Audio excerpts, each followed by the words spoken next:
தம் பெயரை பதிவு செய்ய அனைவரும் அவரவர் ஊருக்கு சென்றனர். தாவீதின் வழிமரபினரான யோசேப்பும் தமக்கு மன ஒப்பந்தமான மரியாவோடும் பெயரை பதிவு செய்ய நாசரேத்திலிருந்து பெத்லகேமுக்கு சென்றனர். அவர்கள் அங்கு இருந்த பொழுது மரியாவுக்கு பேறுகாலம் வந்தது. விடுதியில் அவர்களுக்கு எங்கும் இடம் கிடைக்கவில்லை. மாட்டுத் தொழுவத்தில் தம் தலைமகனை பெற்றெடுத்தார்.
பிள்ளையை துணிகளில் பொதிந்து தீவன தொட்டியில் கிடத்தினர்.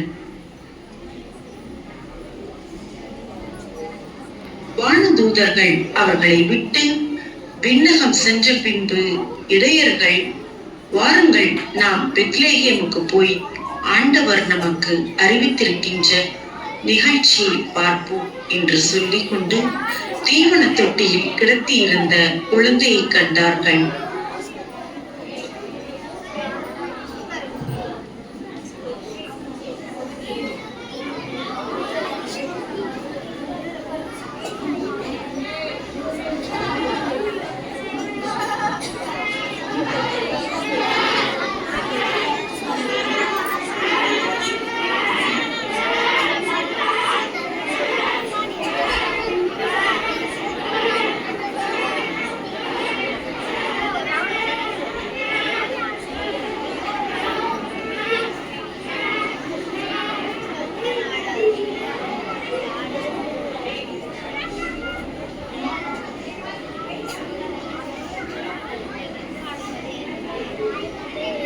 அரசர்கள் பல மாதங்களாக ஒரு நட்சத்திரத்தை தொடர்ந்து பயணம் செய்து வந்தனர்.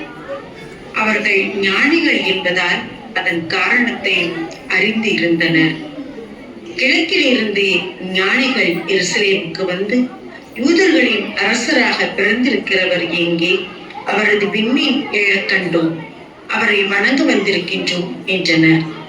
இதோ முன்பு எழுந்த விண்மீன் தோன்றி குழந்தை இருக்கும் இடத்திற்கு மேல் வந்து நிற்கும் வரை அவர்களுக்கு முன்னே சென்று கொண்டிருந்தது.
நட்சத்திரம்